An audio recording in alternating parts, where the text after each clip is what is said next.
साहब आपको धन्यवाद। तो अभिनंदन पत्र आपको हमने दे दिया, क्योंकि समय अभाव है इसलिए बाबू के हाथ में दे दिया हमने। बहुत बहुत धन्यवाद नागरिक सभा का कि थोड़ा सा समय हमारे बेटियों के लिए आपने हमें प्रदान किया, और मैंने बाबू साहब को बहुत बहुत बधाई।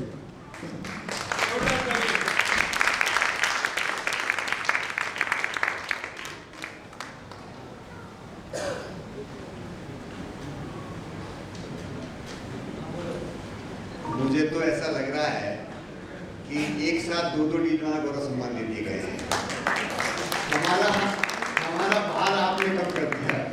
हम तो प्रतीक्षा में थे कि बाबू को भी हम टीचरों गौरव सम्मान से सम्मानित करेंगे, लेकिन आपने वो उत्तरदायित्व पहले ही नहीं लिया। एक बार जोरदार आपका भी स्वागत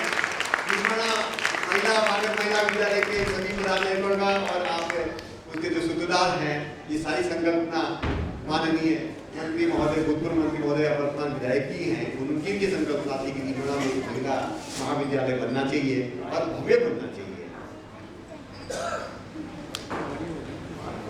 देखिए ऐसा है, आपका जब संकल्प शुद्ध होता है ना, तो उसके लिए संसाधन स्वयं जुट जाते हैं। भोज प्रबंध में एक सूत्र आता है, क्रिया सिद्धि सत्वे भवति महता मनोरथ। किसी भी क्रिया की यदि सिद्धि है, किसी भी कार्य की सिद्धि है, उसके पीछे यदि आपका सबसे बड़ा कोई ध्येय रहता है, आपका सत्य, आपका उद्देश्य शुद्ध होना चाहिए। यदि उद्देश्य शुद्ध है तो आपको सारे संसाधन स्वतः मिल जाते हैं। दीदवाना बांगड़ महिला महाविद्यालय इसी बात का प्रतीक है, और बाबू हरिमन जी ने सारा भार ले लिया कि इसको बांगड़ महिला विद्यालय घोषित कर दिया। एक बार जोरदार तालियां ऐसे उदाहरण बना।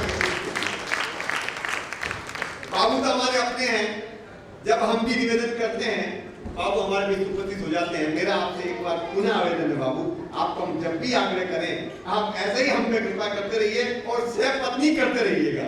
मैं पूरी दीनवाना नागरिक सभा की ओर से और सभागार में उपस्थित सभी लोगों से आपसे आशा है, आप हमें निराश भविष्य में भी नहीं करेंगे।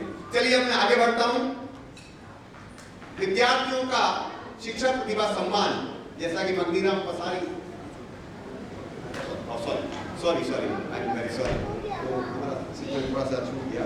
मैं आज की उत्सव मूर्ति श्रीमती निधि चौधरी से निवेदन करूंगा कि आप अपने प्रेरणादायी वक्तव्य से हम सभी का मार्गदर्शन करें, विशेष रूप से युवा श्रीमती निधि चौधरी। राम राम साहब, नमस्कार आणि अस्सलाम वालेकुम। आज के इस कार्यक्रम में आप सब ने श्री डिडवाना नागरिक सभा ने 70वें वर्ष में मुझे आमंत्रित किया, इसके लिए मैं आप सब की तहे दिल से आभारी हूँ। हरीश जी की, बलावत सर की, खासतौर पर मंच पर जो लोग उपस्थित हैं, जिनको मुझे कई साल पहले थैंक यू कहने का चाहिए था, लेकिन आज मौका मिला है, तो मैं थैंक यू कहना चाहूँगी बांगड़ परिवार को, पूरे बांगड़ परिवार को। मनोज खान साहब ने बता दिया कि मेरे नाना जी ने भी इसी कॉलेज से पढ़ाई की थी, मेरे दादाजी ने इसी कॉलेज से पढ़ाई की थी, मेरे पापा बीकानेर गए थे पॉलिटेक्निक पढ़ने के लिए, लेकिन मैं डिडवाना में बांगड़ कॉलेज से पढ़ी हूँ। मेरी बहन डिडवाना में बांगड़ कॉलेज से पढ़ी है। बांगड़ हॉस्पिटल में कई बार बीमार होने पर हम गए हैं। आपका जो हमारे क्षेत्र में योगदान है, उसके लिए निश्चित तौर पर सारा डिडवाना उत्सुक है, रहेगा। आने वाले कई सालों तक बांगड़ परिवार का योगदान जो हमारे जिले के लिए, अब नया जिला बन चुका है डिडवाना, जिले के लिए जो योगदान है। हरीश जी ने कहा कि मैं संकोच के साथ मैंने नाम भरा, संकोच का कारण भी उन्होंने ही बता दिया। इसी 28 नवंबर को मेरे ससुर जी का निधन हुआ है। 11 तारीख को हम 13वीं कर रहे थे रांची में, 12 को शाम तक हम लौटे हैं कोलकाता, और मेरे घर में भी ग्रह शांति की पूजा थी कल। जब इनके फ़ोन आ रहे थे लगातार, मेरा फ़ोन बंद था क्योंकि पूजा थी, और ये काफ़ी टेंशन में आ गए थे कि मैं आ रही हूँ या नहीं आ रही हूँ। मेरे पिताजी का फ़ोन आया और उन्होंने कहा कि डिडवाना का जो रोल है तेरी लाइफ में या मेरी बहन की लाइफ में, वो रोल कभी भी भुलाया नहीं जा सकता। ये तय है कि तेरे परिवार में काफ़ी बड़ी ट्रेजेडी हुई है, क्योंकि मेरे ससुर जी मेरे साथ पिछले 16 साल से थे। एंड मेरे पिता गांव में हैं और उन्होंने अलग अलग जगह पे काम किया है, लेकिन जहाँ जहाँ मैं रही, इस शहर में भी मैं 2 साल रह चुकी हूँ, कलकत्ता में भी।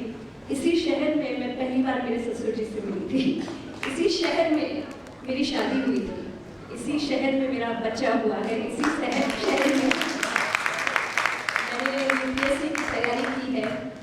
तो यहाँ आने के पीछे मेरे पापा मुझे बहुत सारे कारण दे रहे थे। डिडवाना का रोल है, डिडवाना को थैंक यू कहना चाहिए, बांगड़ जी को थैंक यू कहने का मौका कब कब मिलेगा जीवन में। यूनुस खान साहब ने हमारे शहर में, डिडवाना में, शहर ही नहीं, तो आप अगर डिडवाना, लाडनू, नागौर के गाँव में भी जाएंगे तो जो सीमेंट कंक्रीट की सड़कें इन्होंने बनाई है, आज भी वो पापा कहते हैं कि रनवे की तरह है। अगर कल को किसी हेलीकॉप्टर को लैंडिंग की जरूरत पड़ी, किसी भी गांव में लैंडिंग हो सकती है, और ये सच है। क्योंकि मैं कठौती, बालसमंद, राजोद, बहुत सारे गाँव में, मेरे सारे रिश्ते नातेदारी नागौर डिडवाना के गाँव में हैं, जैल के गाँव में हैं, जाती रही हूँ, और पता है मुझे सड़कें पहले कैसी थी। तो जहाँ मेरे पिताजी का ये कहना था कि मुझे इन सबको थैंक यू कहने के लिए आना चाहिए, यस, मैं आप दोनों को थैंक यू कहने के लिए आई हूँ। बट इसके साथ साथ कलकत्ता की मिट्टी को थैंक यू कहने के लिए आई हूँ, क्योंकि इसी मिट्टी में पहली बार मैं अपने दूसरे परिवार से मिली थी, अपने पति से मिली थी, अपने ससुर से मिली थी, अपने बच्चे को मैंने इसी शहर में पाया है, पहले बेटे को, और मेरा जो करियर में जो चेंज है वो इसी शहर से आया है। तो कलकत्ता में जो डिडवाना के सभी निवासी हैं वो मुझसे 2 नातों से जुड़े हुए हैं।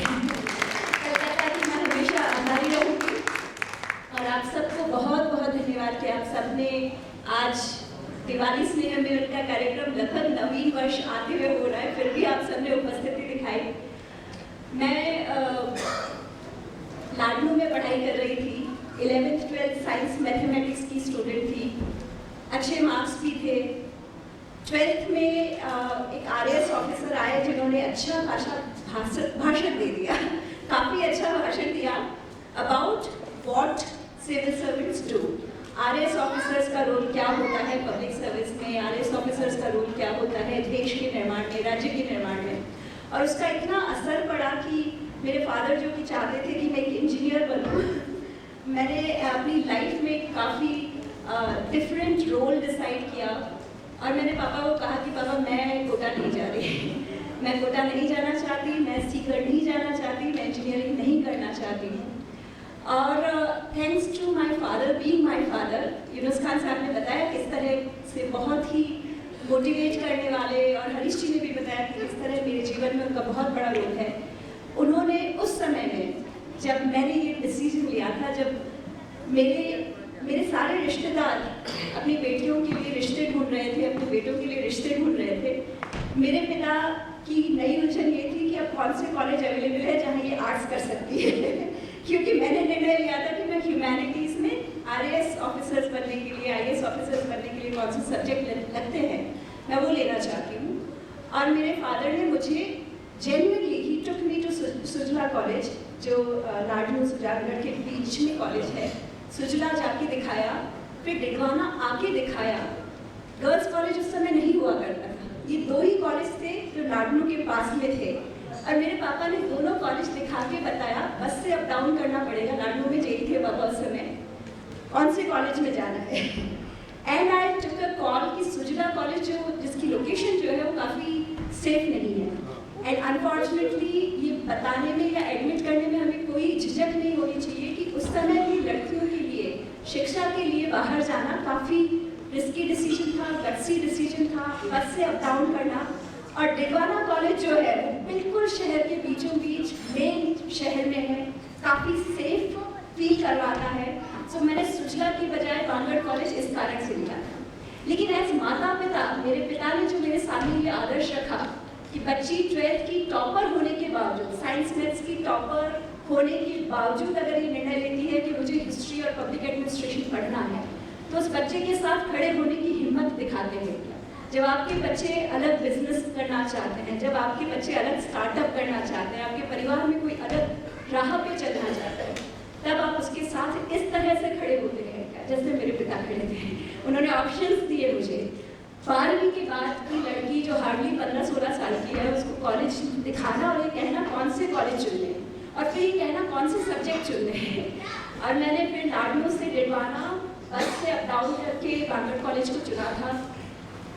उससे पहले जब मैं 12th में थी तो एक बार डिडवाना आना हुआ था एक भाषण प्रतियोगिता में, और जब मैं भाषण प्रतियोगिता में भाग लिया मेरी कोई भी रैंक नहीं आई थी।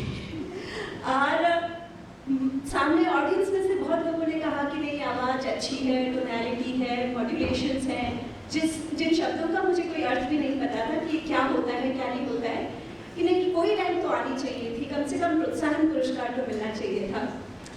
वहाँ से लगभग डिबेट बोलना, भाषण बोलने की शुरुआत हुई थी। सो एक जो नींव में जो फेलियर के पत्थर रखे जाते हैं, जो हार के पत्थर रखे जाते हैं किसी भी व्यक्ति की सफलता की नींव में, वो पत्थरों की शुरुआत डिडवाना से भी हुई है। और मुझे दूसरा जो कनेक्शन जो शायद बांगड़ परिवार से दिखाई देता है, मैं जब कॉलेज में आई, मैंने फर्स्ट डिबेट जो कॉलेज के बिहाफ पे जिसमें पार्टिसिपेट किया था वो ब्यावर की महिला कॉलेज में किया था, और वहाँ मेरी फर्स्ट रैंक आ गई। जो मैं 12th में डिबेट में जो हार गई थी, जिसको प्रोत्साहन पुरस्कार नहीं मिला था, जब कॉलेज की स्टूडेंट के नाते BA फर्स्ट ईयर में बांगड़ महिला कॉलेज में मैंने प्रतिनिधित्व किया हमारे कॉलेज का, और मेरी फर्स्ट रैंक आई थी। जिंदगी में as businessman, as student, as working wifes, as businessman wifes और एज होम मेकर्स, लाइफ में कई बार लगता होगा ना कि अब तो सब ठीक हो गया है, लेकिन सब ठीक होता नहीं है। क्योंकि मैं डिबेट में उस समय जीती, उसके बाद 1-2 जीती, फिर हारने लग गई, फिर जीतने लग गई, फिर हारने लग गई। लाइफ ऐसी ही है और ऐसी ही चलती रहती है। खास तौर पे अपने लोगों के बीच में जो एक झिझक होती है, जो अभी भी मेरे मन में है, क्योंकि आप सब मेरे अपने गांव के लोग हैं, तो जो झिझक डिडवाना में जब बांगड़ कॉलेज की डिबेट कॉम्पिटिशन होती है, मैं आज तक वो नहीं जीती, आज तक। अब मुझे वो कई बार चीफ गेस्ट के तौर पे बुलाना चाहते हैं, हर बार मेरे को कहते हैं कि तुम कभी आओ, ज्यूरी बनो, चीफ गेस्ट बनो। मैं उनको कहती हूँ मैं किसी भी और कॉलेज में डिजर्व कर सकती हूँ, आपके यहाँ तो मंच पर बोलते बोलते